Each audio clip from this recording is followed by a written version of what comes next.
ntiharagera ko mu Burundi dufata akaruhuko kanini na kare haruhuka urushyi.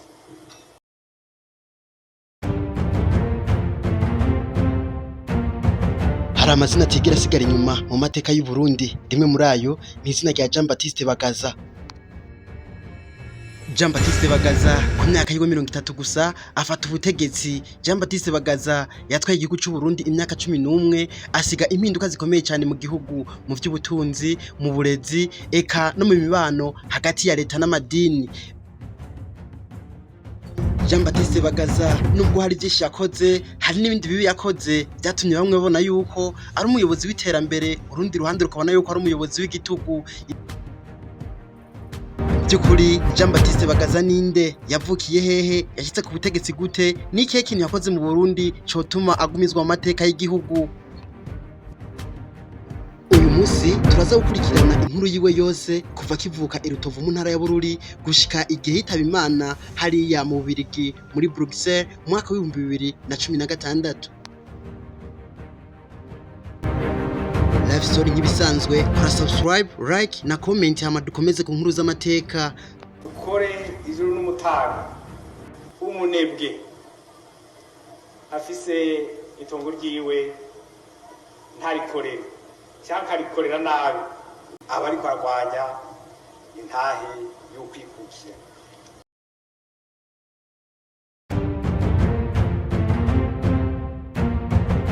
Jean-Baptiste Bagaza yavukiye i Rutovu mu ntara ya Bururi ku wa 29 Myandagaro mu mwaka wa 1946.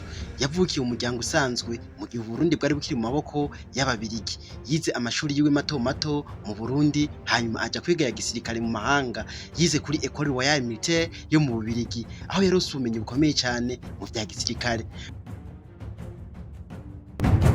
Jean-Baptiste Bagaza aza kugira amahirwe mu myaka yo kwikukira ku Burundi 1962. Igihugu cyari ko kirahinduka cyane, igisirikare cyari gitanguye kugira uruhara runini cyane mu butegetsi.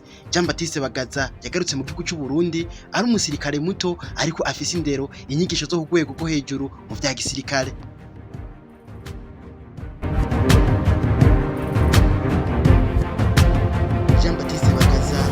Mu mashuri ya gisirikare yari mu mahanga mu Bubiligi muri Bruxelles, yagarutse mu Burundi ubwo yasaga igihugu kirongowe n'umuperezida Michel Micombero hari mu mwaka wa 1976. Ku wa mbere Munyonyo 1976 habaye coup d'etat, nubwo amakuru avuga ko atasikamwe amaraso menshi cyane. Jean-Baptiste Bagaza ari kumwe n'abandi basirikare bafashe ubutegetsi. Icyo gihe yari afise imyaka 30 gusa, yaciye aba perezida wa Repubulika y'u Burundi.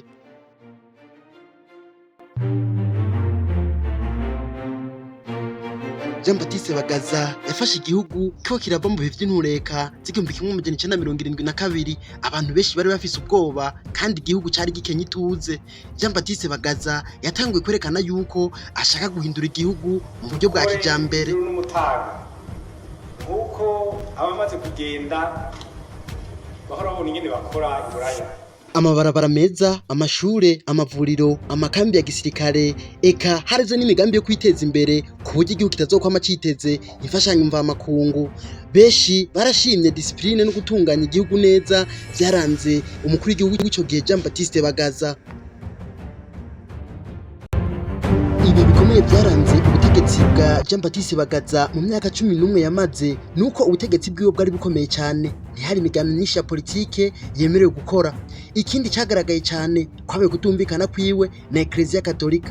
Mu myaka y'igihumbi 1980 leta yiwe yafashe ingingo yo kugabanya uruhara rw'amadini mu mashuri no mu buzima bw'igihugu. Iyo byatumye haba ukutumvikana gukomeye cyane hagati ya leta na Ecclesia.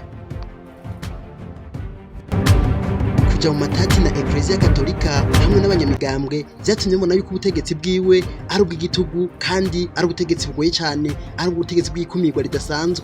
Ibi navyo byatumye ubutegetsi bwiwe bataburiza ko bose.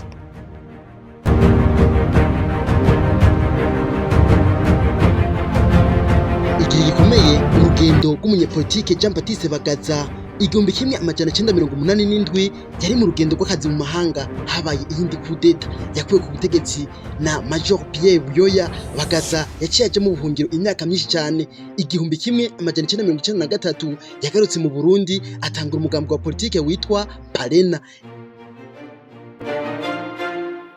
Jean-Baptiste Bagaza amaze kwitwa kudeta na Major Pierre Buyoya, nubwo yarekoze byinshi mu gihugu, nubwo bamwe n'abandi batabihuriza ko, ntiyasubiye kuronka amahirwe yo gusubira kuba umuperezida w'igihugu cy'u Burundi. Nyuma yo kubona urugendo rwa politike rutariko ruramuhira, Jean-Baptiste Bagaza yasubiye mu Bubiligi muri Bruxelles, aho yavuye yitabira Imana ku wa 4 Rusama 2016. Yari afise imyaka 69 gusa. Yasize amateka adasanzwe mu Burundi. Hari abamwibuka nk'umuntu wateje imbere igihugu mu bikorwa bihoraho no gutunganya neza ubuyobozi bukomeye kandi bukunda igihugu. Hari n'abandi bibuka Jean-Baptiste Bagaza nk'umuyobozi yatanze umwidegemvyo mu bijanye na politike n'amadini. Inyuma yo gukemura ikibazo bari bafitaniye na Ecclesia Catholique, abantu barasubira gusabana.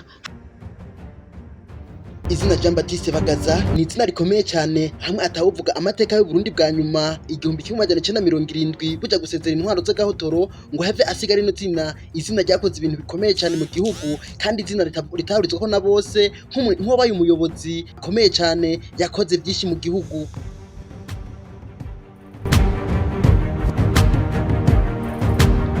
Ubuzima bwa Jean-Baptiste Bagaza butwereka ko ubuyobozi bushobora gusiga ibintu bibiri bikomeye cyane: iterambere n'impari. Jean-Baptiste Bagaza yari umusirikare, umukuru w'igihugu, akaba n'umunyepolitike. Amateka yiwe ni igice gikomeye cyane iyo uriko uravuga amateka y'u Burundi udashobora gusiga inyuma. None wewe wari umaze kumva amateka y'umugabo wabaye intwari agatwara igihugu, umusirikare Jean-Baptiste Bagaza ku myaka yiwe 30. Kora subscribe, like na comment. LifeStory, inkuru y'ubuzima.